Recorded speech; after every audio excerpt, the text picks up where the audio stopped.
Pada perayaan Natal ini dalam percaya bahwa pertolongan kita ialah di dalam nama Tuhan yang menjadikan langit dan bumi, yang memelihara kesetiaannya sampai selama-lamanya dan yang tidak pernah meninggalkan perbuatan tangannya.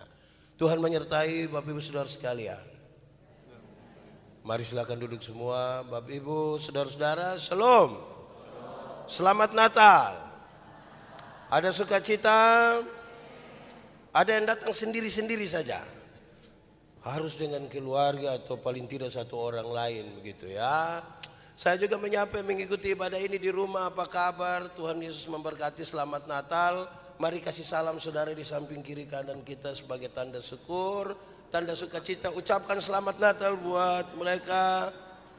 Ucapkan satu kalimat yang membuat mereka tersenyum dan tetap bahagia. Jangan lupa untuk harus bersyukur dan bahagia. Bapak Ibu Saudara-saudara, tema kita hari ini adalah kemuliaan bagi Allah dan damai sejahtera di bumi. Nats yang membimbing kita saya pilih dari Injil Lukas pasal 2 ayat yang ke-14. Injil Lukas pasal 2 ayat yang ke-14.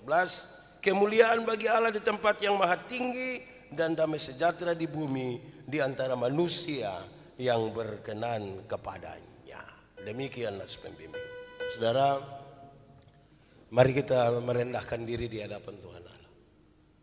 Merenungkan seluruh dosa dan kesesatan kita. Dan dengan jujur kita mau mengaku itu di hadapan Tuhan Allah sambil memohon pengampunan daripadanya. Mari kita ambil saat teduh untuk pengakuan dosa kita dan permohonan ampun kita kepada Tuhan.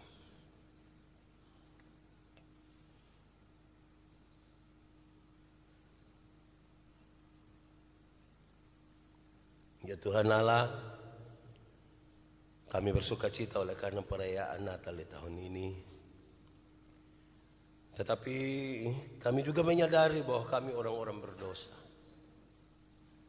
Kami tidak mengindahkan kehendak-Mu di dalam hidup kami, bahkan ketika kami merayakan Natal tahun ini pun. Kami mohon kepada-Mu Tuhan, kasihanilah kami, ampunilah segala dosa kami dan sucikan kami. Tinggallah di dalam hidup kami dan menggerakkan kami untuk hidup seturut dengan kehendak. Kami sungguh percaya bahwa Engkau yang lahir bagi kami.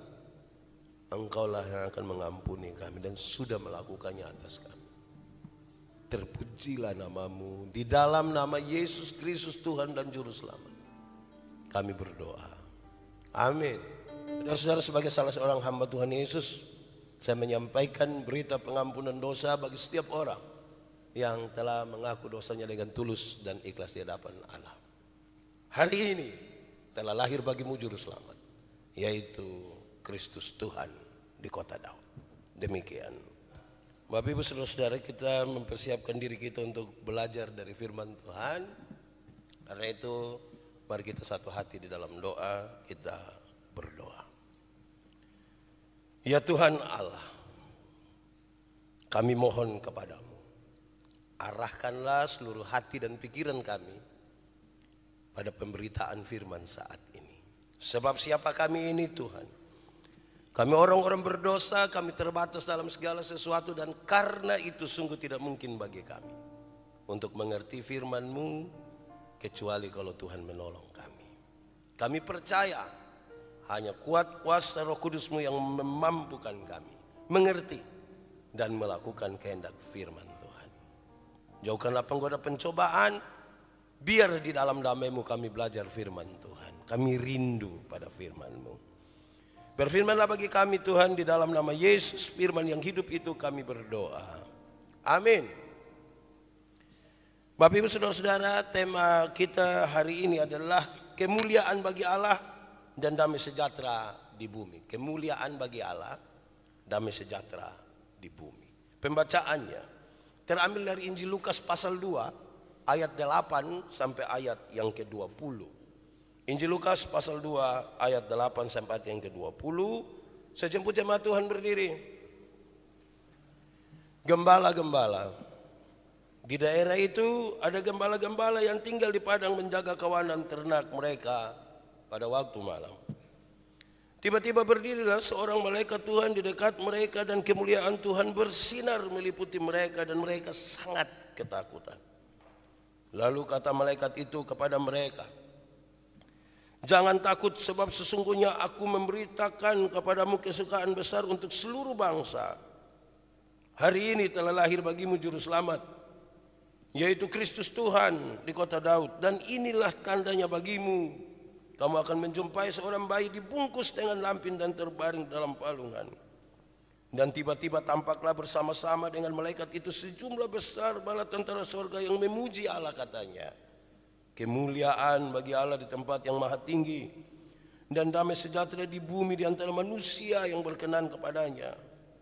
Setelah malaikat-malaikat itu meninggalkan mereka dan kembali ke sorga, gembala-gembala itu berkata seorang kepada yang lain, "Marilah kita pergi ke Bethlehem untuk melihat apa yang terjadi di sana, seperti yang diberitahukan Tuhan kepada kita." Lalu mereka cepat-cepat berangkat dan menjumpai Maria dan Yusuf dan bayi itu yang sedang berbaring dalam palungan. Dan ketika mereka melihatnya, mereka memberitahukan apa yang telah dikatakan kepada mereka tentang anak itu. Dan semua orang yang mendengarnya heran tentang apa yang dikatakan gembala-gembala itu kepada mereka.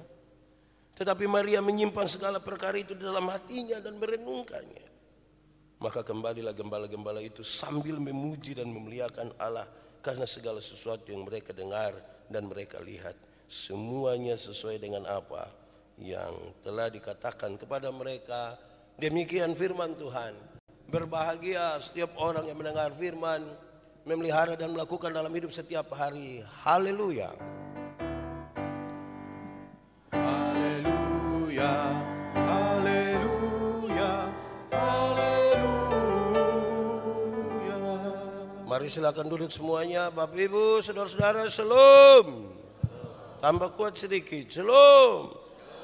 Sekali lagi salam buat saudara-saudara di samping kiri kanan. Katakan selamat Natal. Selamat Natal. Nah begitu. Ada yang mau berpelukan boleh, kan tadi malam kita punya tema tentang merangkul. Saudara-saudara yang dikasihi dalam Tuhan Yesus, mengawali khotbah hari ini saya ingin menyampaikan dua hal. Pertama, saudara-saudara, beberapa orang protes kita. Orang Kristen kok tidak ditulis di dalam Alkitab tanggal 25 Desember sebagai hari Natal, kenapa lakukan itu? Saya ingin menyampaikan saudara-saudara bahwa 25 Desember menjadi kesepakatan semua orang, semua gereja di seluruh dunia yang percaya kepada Yesus Kristus sebagai Tuhan dan Juru Selamat. Untuk ada satu hari bersama-sama. Satu dunia ini merayakan kelahiran Juru Selamat. Satu dunia, bukan satu RT, satu dunia. Berarti Tuhan yang kita percaya di sini adalah Tuhan yang mereka percaya di mana-mana di seluruh dunia. Dan saudara tahu, kalau dia dilahirkan ribuan tahun yang lalu, pasti teknologi belum secanggih ini. Tapi kalau orang yang di sini bisa mengalami dan merasakan sebuah pengalaman rohani dan iman bersama-sama dengan orang-orang di seluruh dunia, tanpa terkoneksi oleh perkembangan zaman hari ini, itu berarti ini yang kita lakukan sesuatu yang karena campur tangan Tuhan. Tapi ini dari hari ini kesepakatan bersama, ada satu hari kita merayakan. Tetapi secara pribadi saya ingin katakan pada saudara bahwa tidak perlu ditulis 25 Desember, tidak perlu. Kenapa? Kalau 25 Desember menjadi dia punya kesepakatan bersama kita merayakannya, tapi kelahiran Yesus Kristus harus kita jawab sendiri masing-masing pribadi. Hari apa, tanggal berapa Tuhan Yesus lahir di sini. Harus. Kita yang tulis. Pendeta Yandi, tanggal berapa Tuhan Yesus lahir di hatimu? Dalam hidupmu. Memberi pengaruh pada hidupmu. Natal memberi pengertian-pengertian dalam hidupmu. Pendeta Yandi mesti jawab. Kapan? Pendeta Meki, Pendeta Vero, seluruh majelis, seluruh jemaat masing-masing memberi jawab kapan Yesus lahir di hati kita. Dan kalau masing-masing orang memberi jawab, saya percaya setiap hari ada Yesus yang lahir di hati kita. Setiap hari. Kedua,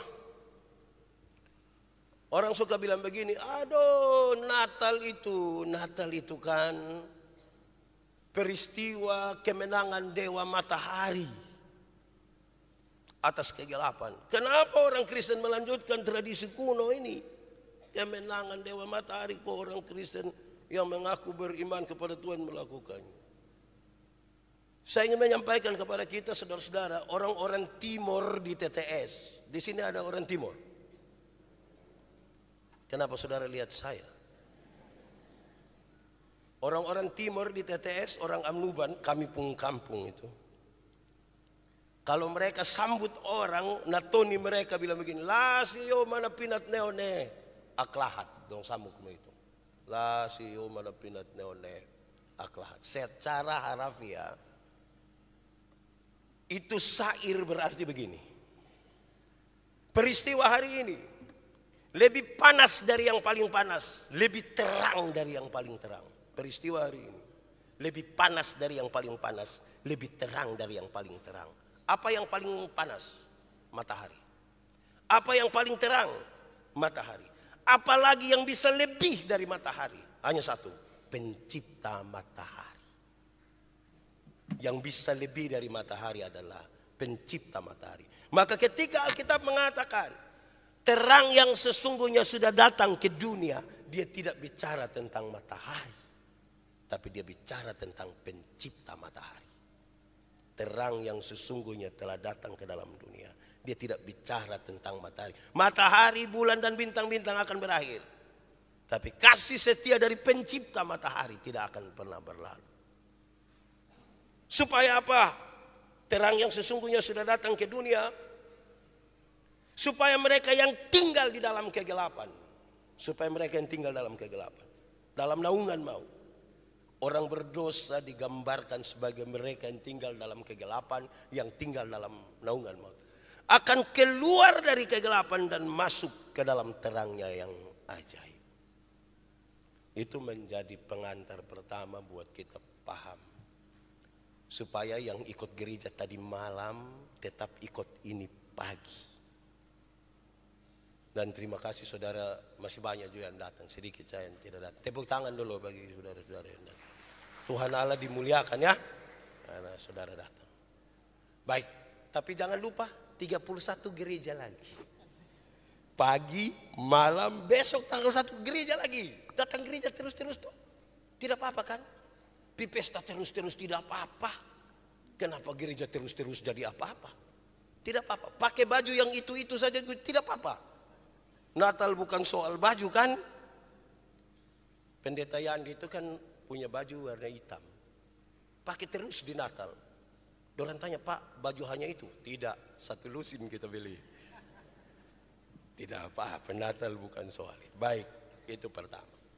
Kedua, isu kedua tadi, ini pertama yang baru lagi. Saudara-saudara, saya ingin sampaikan kepada kita bahwa secara kasat mata, Natal itu enak untuk ditonton.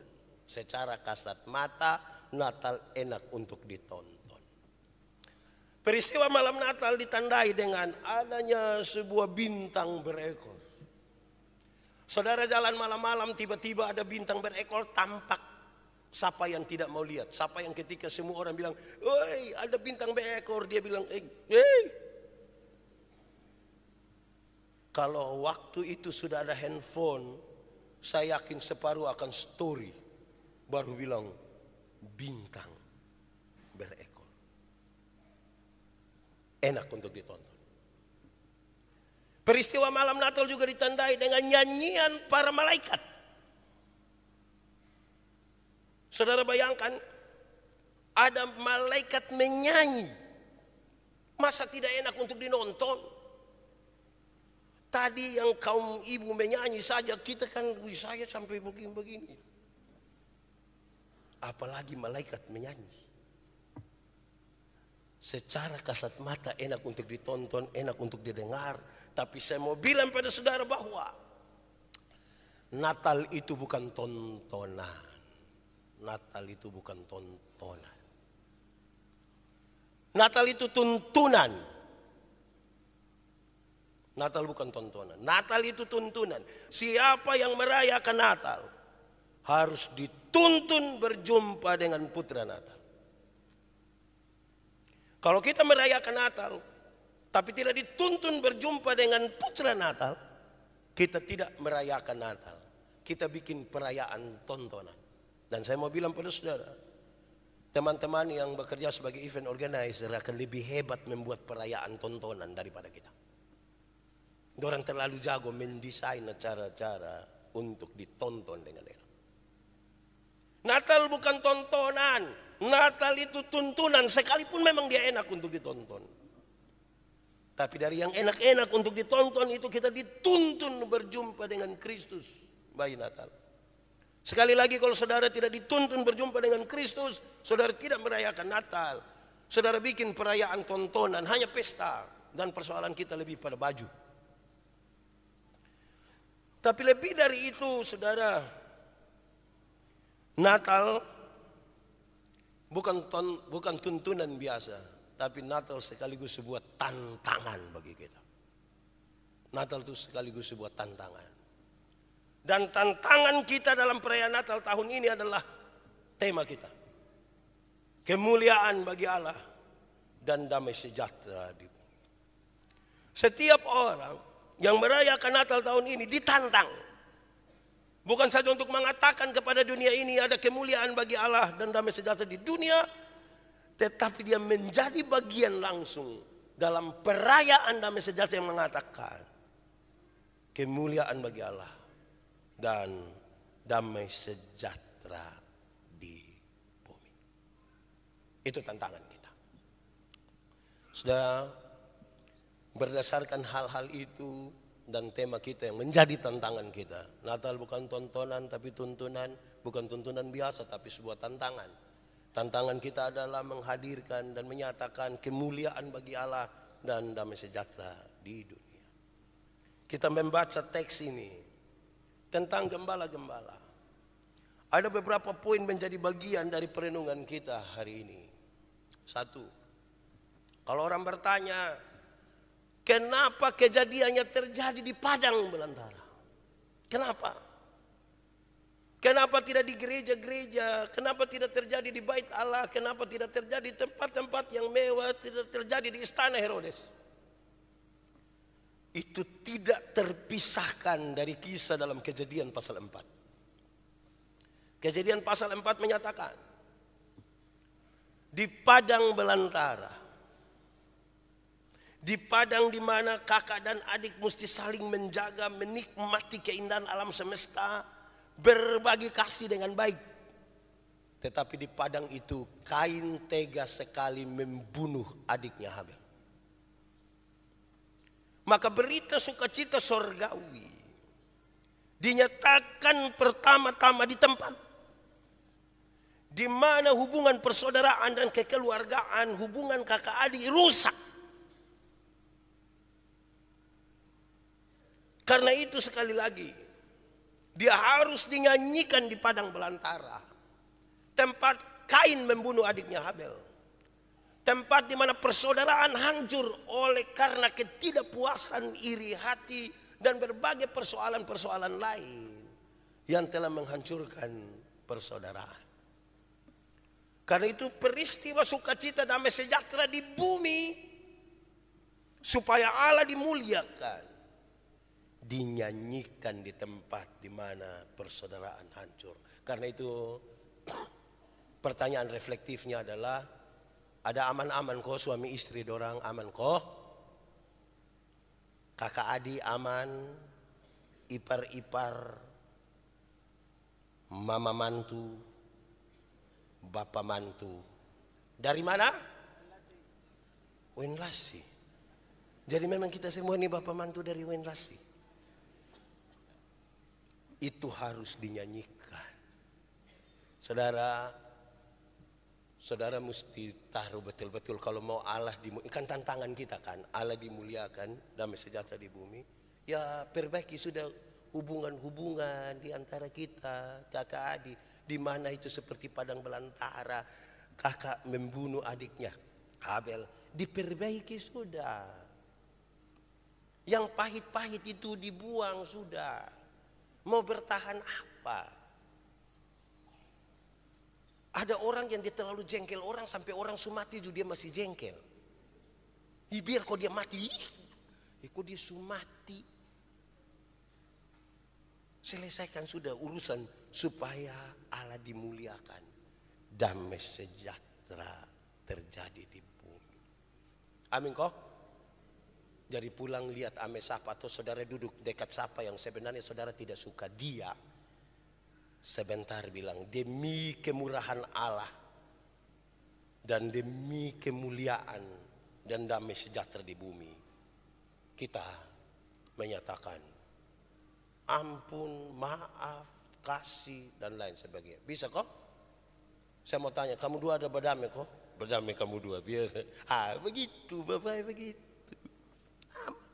Damai sejahtera. Nyanyian para malaikat dinyanyikan di padang belantara untuk pemulihan kisah ribuan tahun. Kakak tega sekali membunuh adiknya Habil. Kedua, saudara-saudara, kita merayakan Natal. Saya senang dari tadi malam seluruh kota ini. Saya pulang rumah tadi malam susah. Jalan-jalan ini penuh dengan orang. Banyak yang dari gereja tidak langsung pulang, dia singgah di El Tari. Dia foto-foto di itu, terlalu mantap lah. Dong kasih naik, ada yang komen, di mana nih? Di mana? Seperti Kupang. Kupang. Hampir saya bilang kira di surga. Kupang. Bagus itu. Penuh sesak. Mantap. Bagus tuh orang berekspresi. Saya punya penilaian sendiri, saudara. Berbeda dengan tahun-tahun sebelumnya, bunyi petasan tahun ini tidak terlalu banyak di 24 malam. Tidak terlalu banyak, sedikit saja. Teng, saya bilang, pasti betul. Pasti hanya karena dua alasan. Pertama, refleksinya dapat. Maria sakit melahirkan. Tidak ada ibu yang sakit melahirkan terus dia bilang, aduh, saya sakit melahirkan, tolong petasan dulu. Tidak ada. Tidak ada. Sakit sekali itu sakit itu. Tidak mungkin diwarnai dengan petasan, itu dapat. Tapi yang kedua, memang kita pikiran toh mau beli petasan atau kue, baju, hitung, tang, tiba-tiba itu dia lari kena baju terobek, kan kasihan. Kita mesti jahit datang di gereja baru bilang, Aci kenapa pakai ini? Aduh kena petasan, makanya beli baju bukan petasan. Kira-kira begitu. Nah, saudara, itu Natal sekarang. Bagaimana Natal dulu? Natal pertama kali. Natal pertama kali dilalui dengan sesuatu yang cukup berat. Pertama, saudara, belum kaitan dengan teks ini. Yang pertama, saudara, kalau kita baca kisah kelahiran Yesus, sebuah kisah yang luar biasa. Saya ingin ulangi ini bagi saudara. Maria dan Yusuf keluar dari Nazaret, pergi ke Bethlehem. Sebuah perjalanan yang cukup jauh, 96 km atau kira-kira 100 km. Bagi seorang perempuan yang hamil besar, perjalanan itu bukan sebuah perjalanan yang gampang. 100 km hamil besar, susah. Ini kadang-kadang saya lihat ini kan ibu-ibu tuh baru hamil 5 bulan tuh dia mau lihat dia punya ibu jari kaki, saya sudah tidak dapat lihat karena berat. Baru harus jalan sampai 100 kilo, bukan enggak. Waktu itu sudah ada Innova atau belum? Fortuner? Grab? Berarti orang jalan naik apa itu? Unta. Tadi malam lihat itu Maria dan Yusuf itu. Dan jalan kaki. Jauh. Kalau mereka naik unta, kan tidak ada sok toh. Ibu-ibu yang hamil besar kalau jalan tergoyang begini. Bukan sesuatu yang unta itu atau keledai itu duduk gantung kaki. Saya belum pernah naik. Tapi saya lihat tuh naik gantung-gantung kaki. Coba tanya ibu-ibu, hamil besar baru duduk gantung kaki itu enak. Coba dari sini pisau jalan gantung kaki. Itu sampai kita pu kaki su bengkak semua. Mata kaki su tidak ada. Antara betis dan paha sepertinya ukurannya sama semua. Bengkak. Itu bukan perjalanan yang gampang. Sampai di situ tidak. Walaupun perjalanan itu berat, tapi perjalanan itu sebuah perjalanan cepat-cepat. Kenapa mesti cepat-cepat? Jangan sampai dia melahirkan di jalan, atau jangan sampai kalau mereka akan pergi ke sana tuh kepentingannya sensus penduduk toh. Kaisar Agustus mengeluarkan perintah untuk sensus. Kalau Yesus belum dilahirkan, mereka mendaftarkan diri, hanya 2 orang yang didaftarkan, Yusuf dan Maria. Tapi kalau Yesus sudah dilahirkan, pendaftarannya menjadi 3 orang. Bukan soal 3-nya, tapi ada penambahan pajak di situ. Ada yang harus dikeluarkan sebagai konsekuensi.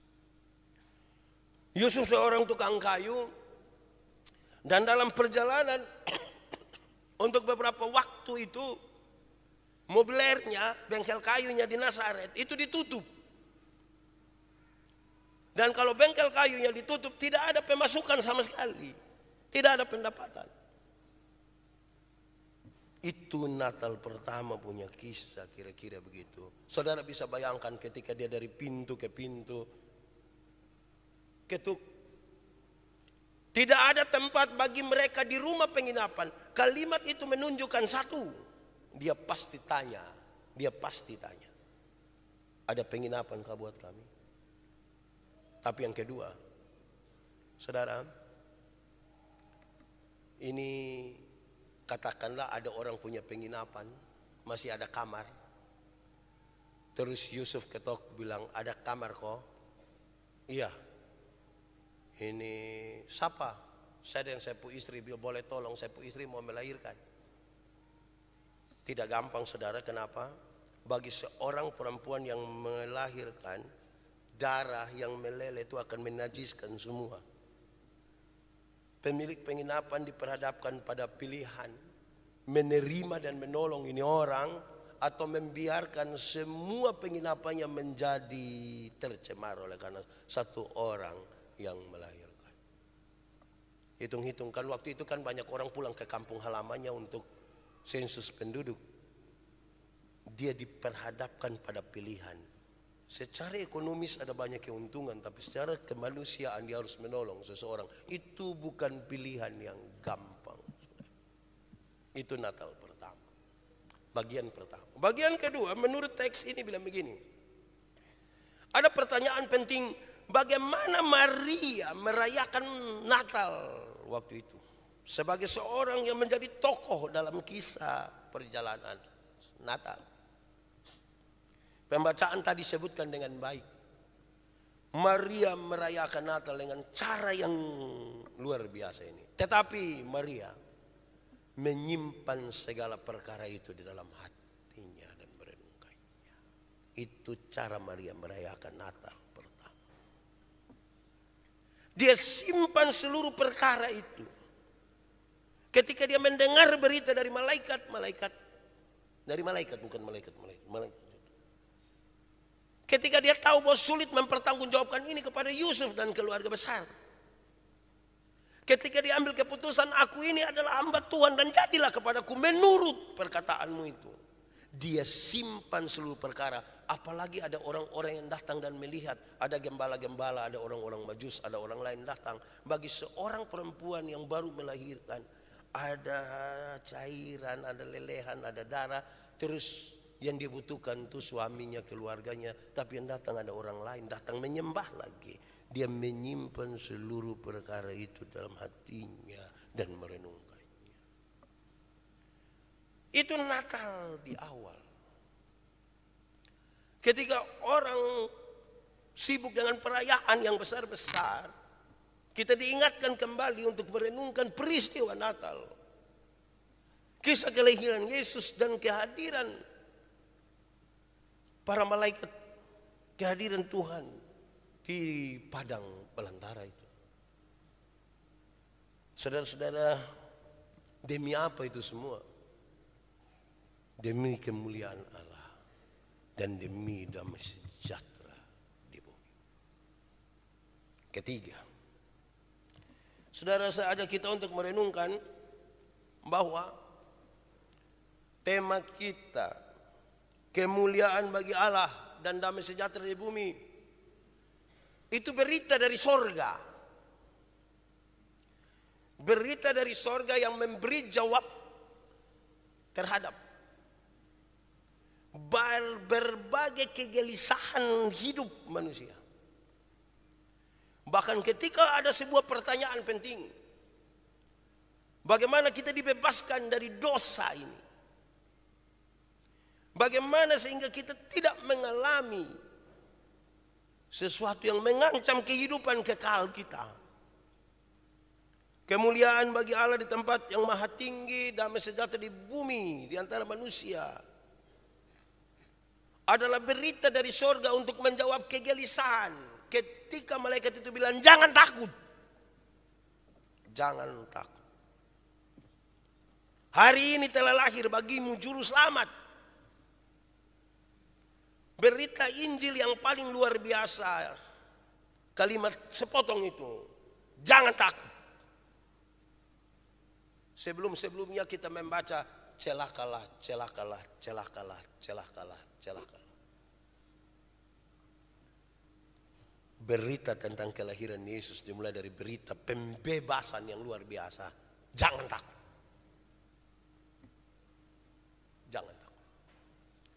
Berulang-ulang kali saya sampaikan ini kepada jemaat. Masih banyak orang suka bikin takut jemaat.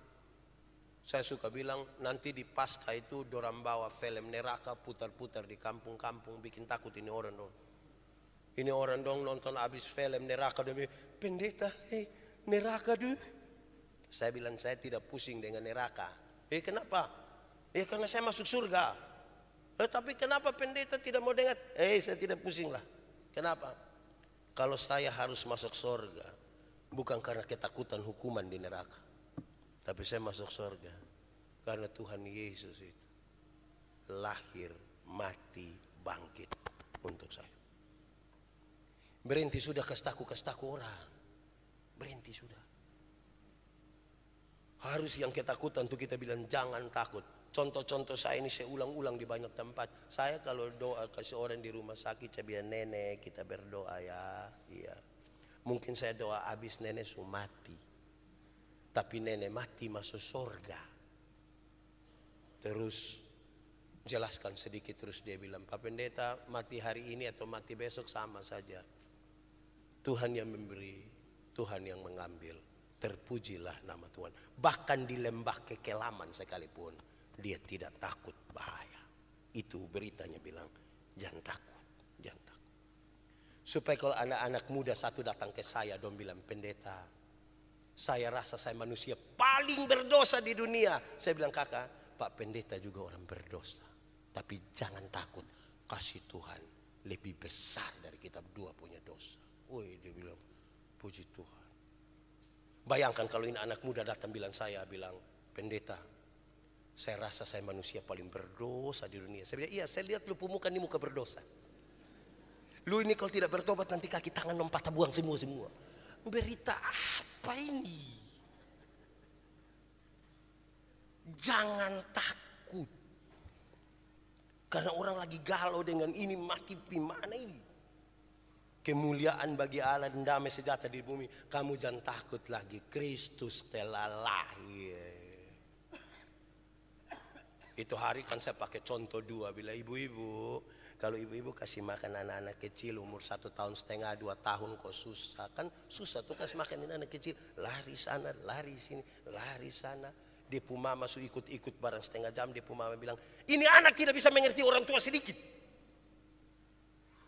Bagaimana anak umur 2 tahun mengerti dia pu mama yang 40? Lantas dia pu mama bukan om baik-baik. Ade, makan sayang, makan. Dia bilang, makan itu om. Terus itu om itu datang ke wow. Awas saya itu om yang suka kastaku anak dong Besok-besok anak su besar itu om Sulema. Maka itu ada doa akan kastaku itu om. Wah. Jadi hidup itu berhenti dengan kastaku orang. Stop sudah. Karena kita kastaku dia sekarang, kita masih kuat toh. Pendeta Yandi 46. Oh sedikit hari lesu menurun. Itu anak yang Pak Pendeta kastaku tuh, dia sudah 20 tahun. Pendeta sebagian pendeta. Wah. Pikiran, jadi beritanya bilang jangan takut, jangan kasih takut orang. Malam-malam kalau anak tidak mau tidur tuh kasih tahu dia baik-baik. Ade, Bobo sudah sayang biar besok pagi bangun bisa pergi gereja ayo sayang. Bobo kalau lebih tempo tuh bangun segar. Ade Bobo sudah kalau ada belum Bobo papa mama Bobo duluan nanti ayo. Kasih tahu dia. Ini anak tidak mau tidur, dia pun bapak mama sepakat kas mati lampu. Terus dia pun bapak keluar dari pintu belakang menuju jendela kamar. Dia pun bapak dengan yakin sekali bikin kesetan tuh garu jendela. Dia pun mama sengaja kaget di dalam. Om, adik Subobo om. Ini keluarga tipu-tipu. Tidak ada damai sejahtera dalam ini keluarga ini. Sudah kemuliaan bagi Allah. Anak-anak dong, ada yang bapak mama ada kastaku kamu kok ada kok? Ada? Pulang kasih tahu bapak dan mama bertobat sudah. Bertobat supaya kemuliaan damai sejahtera. Beritanya berita sukacita. Damai sejahtera di bumi. Itu menjadi penting bagi kita saudara. Manusia sudah tidak punya cara di dunia. Tidak ada berita dari dunia yang bisa membuat manusia bebas. Terutama dari hukum dosa. Berita ini adalah berita dari sorga. Saya pernah bilang saudara dulu masih kecil. Ada teka-teki dulu. Jatuh di bawah, cari di atas. Apakah itu? Hujan. Hujan seng bocor itu kan. Dia menetes begini di bawah. Kan kita cari begini toh. Tidak mungkin dia menetes di bawah kita cari. Tidak tahu bocor di mana. Jatuh di bawah. Cari di seluruh persoalan yang terjadi di dunia. Termasuk peristiwa kelahiran Yesus. Jangan cari jawaban di bawah. Tambah masalah. Cari jawaban dari atas. Ini berita dari atas. Berita surgawi. Yang memberi pembebasan. Sulit dijelaskan seorang perawan bisa melahirkan. Sulit dijelaskan bagaimana seorang perawan bisa mengandung. Sulit.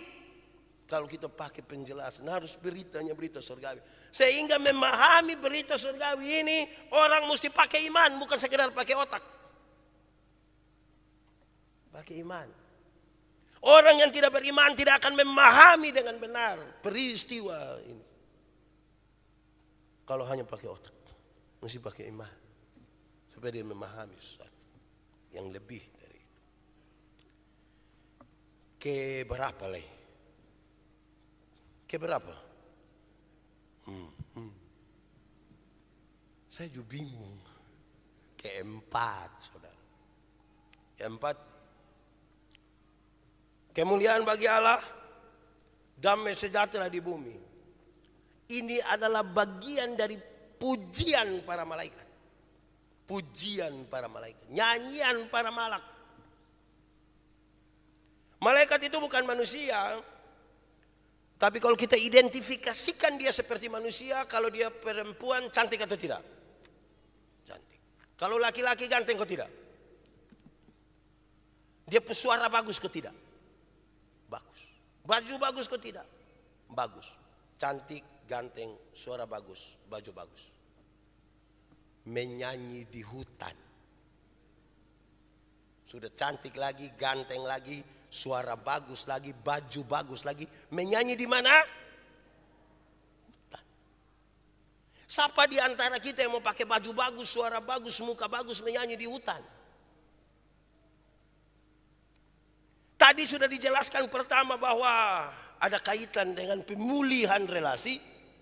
Tapi di bagian yang kedua saya ingin menyampaikan kepada kita, kemuliaan bagi Allah itu tidak boleh dirampas oleh siapapun. Ganteng sekali, cantik sekali, kaya sekali, punya jabatan sekali, bertalenta sekali, tidak boleh merampas kemuliaan Allah. Kemana Tuhan menunjuk? Hutan, hutan. Supaya kemuliaan bagi dia tidak boleh ada di antara kita merampas kemuliaan itu. Saya punya contoh ini, saya pakai di mana-mana, saudara. Kadang-kadang saya senang kalau ada yang menyanyi, ini saya senang. Tapi nanti daftar ya. Kadang-kadang pendeta tanya, ada paduan suara? Ada? Duet? Tidak ada. Weh? Tapi kalau bilang ada pengumuman, Ketua Majelis Sinode Gemit dan Gubernur NTT akan beribadah bersama-sama di Gemit Agape Kupang. Hei, solo dia, duet dia, vokal grup dia, paduan suara dia, tari-tarian dia. Ini karunia makam puji dia punya nama. Sebertalenta-talentanya kita jangan merampas kemuliaan Allah. Mereka bagus-bagus itu. Kalau kita identifikasikan dia sebagai manusia, cantik, ganteng, suara bagus, baju bagus, menyanyinya di hutan. Supaya benar Allah dipermuliakan, tidak ada motivasi yang lain.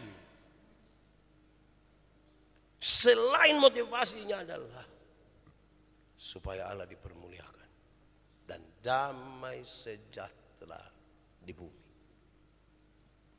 Saudara-saudara, selamat merayakan Natal. Nanti pulang dari sini habis gereja, foto-foto sedikit, telepon orang tua kok omong ame apa tanya mama ada bye-bye kok, mama pu ATM di tanya. Dan sampai mama lupa dia pupin karena mama kan tambah hari kan tambah tua toh. Tanya bye-bye sebagai anak yang bertanggung jawab itu toh. Sempatkanlah waktu kunjungi orang tua. Peluk dorang sedikit. Tadi malam kita baru dengar khotbah tentang memeluk toh. Macam kenapa ya harus teletabis yang kita juga bisa berpelukan toh. Saya ulang pengertian tadi malam. Merangkul adalah mendekatkan diri pada seseorang. Melingkarkan tangan pada bahu dan pinggangnya. Itu baru dia pun nama rangkul.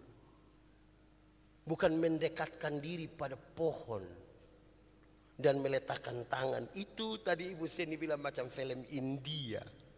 Sembunyi-sembunyi di pohon. Ambil waktu ini kita sudah berefleksi banyak dari teks ini. Pakai itu saja biar Allah dipermuliakan dan damai di bumi. Mari tunduk kepala kita berdoa. Ya Tuhan Allah, terima kasih banyak. Kami diberi kesempatan belajar sesuatu dari firman Tuhan. Terlalu sederhana pikiran kami. Tapi kami mohon Tuhan jangan berhenti untuk mengajarkan maksud-maksud-Mu bagi kami, akan menerangi kami di perjalanan ini. Terima kasih banyak Bapa di surga, maha besar Engkau Tuhan. Terpujilah nama-Mu yang dahsyat. Biar Natal ini menjadi bagian untuk kemuliaan-Mu, tetapi sekaligus menjadi damai sejahtera di bumi di mana kami hidup ini. Libatkanlah kami semua dalam tantangan ini Tuhan. Di dalam nama Yesus kami berdoa. Amin. Bapak Ibu saudara-saudara, kita mau berteduh diri dan menghadap Tuhan di dalam doa syafaat. Mari kita siapkan hati kita semuanya. Kita berdiam diri, berteduh diri, dan mari kita menghadap Tuhan dalam doa. Kita berdoa. Tuhan, terima kasih banyak. Kami beri kesempatan lagi di tahun 2023 untuk merayakan Natal lagi. Yang lebih penting adalah bagaimana pesan-pesan dan nilai-nilai utama dari kelahiran Kristus bagi kami akan menjadi bagian kami dalam diri kami, dalam keluarga, dalam pekerjaan, dalam membangun masa depan, dalam kehidupan sosial, dalam kehidupan berjemaat. Tolonglah kami supaya pemulihan terjadi. Tolonglah kami supaya kemuliaan-Mu dan damai-Mu terjadi atas kami sekalian. Terima kasih banyak ya Tuhan untuk semua berkat yang kami terima daripada Tuhan. Tetapi kami juga bersyukur kepadamu bahwa dalam situasi terburuk dalam hidup kami, Tuhan tidak membiarkan kami sendiri. Itu yang membuat kami ada hingga saat ini dan membuat kami semakin optimis akan membangun kehidupan kami bersama-sama dengan Tuhan, melewati hari demi hari, pergumulan demi pergumulan. Terima kasih banyak untuk semuanya. Kami ada di penghujung tahun 2023. Berkati kami dalam perayaan-perayaan kami sampai pada kunci tahun baru dan seterusnya. Panitia Raya Gerejawi Tuhan berkati, seluruh jemaat Tuhan berkati, semua presbiter Tuhan berkati, semua orang yang memberi diri mereka untuk melayani di gereja ini Tuhan berkati. Gerejamu Tuhan memberkati, pemerintah dan bangsa ini Tuhan berkati, seluruh proses dalam tahun politik ini Tuhan berkati. Jauhkanlah kehancuran dari antara kami. Berikan kepada kami keteguhan iman. Berhadapan dengan apapun ketika Tuhan izinkan semua itu terjadi. Kami berdoa bagi orang-orang yang mengasihi kami. Kami berdoa bagi mereka yang kami kasih. Dimanapun mereka berada, peluk mereka dengan cinta-Mu. Jaga mereka dengan cara-Mu. Kami berdoa bahkan bagi orang-orang yang membenci kami. Berikan hati yang membuat kami saling menerima, saling mengampuni, saling memaafkan, saling mendoakan, saling memberi dukungan, saling mengukur kesalahan. Biar semua itu baik bagi kemuliaan Tuhan, tetapi sekaligus menjadi damai bagi kami di bumi. Terima kasih banyak sekalian kami yang datang dengan pergumulan-pergumulan kami. Kami taruh di hadapan hadirat-Mu ya Bapa. Dengarkanlah tapi jadilah menurut kehendak-Mu dan jangan kehendak kami. Berikan kepada kami iman supaya kami terus percaya pada Tuhan sekalipun dalam situasi hidup yang tidak menguntungkan. Yang sakit Tuhan sembuhkan. Yang berduka cita Tuhan berikan penghiburan. Yang berbeban berat Tuhan berikan kelegaan. Putus asa Tuhan berikan harapan. Yang ragu-ragu Tuhan berikan iman. Yang lemah Tuhan kuatkan. Kami percaya itu semua. Kami pulang dengan sukacita. Bukan karena kami tanpa masalah, tapi karena kami tahu Tuhan Yesus tidak akan pernah biarkan kami sendiri. Semua yang kami lakukan ini kami persembahkan untuk kemuliaan dan hormat bagi nama Tuhan. Dan kami menyampaikan semuanya bersama-sama di dalam doa yang Tuhan ajarkan bagi kami. Bapa kami yang di sorga, dikuduskanlah nama-Mu, datanglah kerajaan-Mu, jadilah kehendak-Mu di bumi seperti di sorga. Berikanlah kami pada hari ini makan kami yang secukupnya, dan ampunilah kami akan kesalahan kami, seperti kami juga mengampuni orang yang bersalah kepada kami. Dan janganlah membawa kami ke dalam pencobaan, tetapi lepaskanlah kami daripada yang jahat. Karena Engkau yang punya kerajaan dan kuasa dan kemuliaan sampai selama-lamanya. Amin. Bapak Ibu, saudara-saudara, sebelum kita mengakhiri ibadah ini, dengarkanlah pengumuman ini. 1. Tanggal 31 Desember itu ada gereja 2 kali. Pertama gereja hari Minggu jam 9 pagi. Dan yang kedua gereja kunci tahun jam 6 sore. Tolong datang dua-dua. Jangan pilih salah satu. Bisa kok? Nah, mantap ya. Jadi ada gereja 2 kali. Yang hari Minggu pun jam 9. Terus yang kunci tahun yang kita pakai menangis-menangis. Ada puisi bilang tidak terasa. Nah itu jam 6 sore. Jadi datanglah di dua-dua ibadah itu. Nah, itu pertama. Kedua, Bapak Ibu, tanggal 1 Januari itu ada gereja lagi.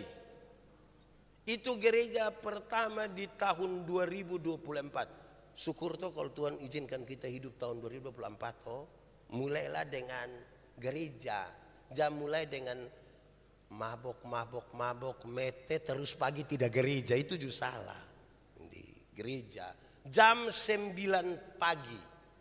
Satu kali saja datang datang suruh suami bilang, "Papa mandi gereja." Suami kasih tahu istri, orang tua kasih tahu anak, datang sama-sama duduk begini, mantap toh. Keluar dari sini pulang makan. Oh bagus. Kas mati HP 2 orang suami istri duduk belia-belia sebegini kan, bawa pesan yang kuat selama kita tidak baku lihat satu dengan lain ini kan. Nah, begitu. Terakhir yang ketiga, jemaat habis ibadah ini jangan buru-buru pulang. Duduk diam-diam di situ, pegang tangan kiri kanan. Majelis jemaat, para hamba Tuhan semua ambil tempat di 2 pintu keluar ini. Kita bersalamat dulu. Sulam kita tidak pegang tangan. Saya pesankan 2 waktu pegang tangan. Waktu pegang tangan itu pegang utuh. Ini kasih semua. Jangan datang ke kasih ini saja. Macam kita najis itu. Jangan seorang semua begini. Kedua, kalau pegang tangan dan pendeta Yandi, mata lihat di saya Jangan pegang tangan di saya, mata di orang lain. Iya nanti. Itu tidak hargai kita itu.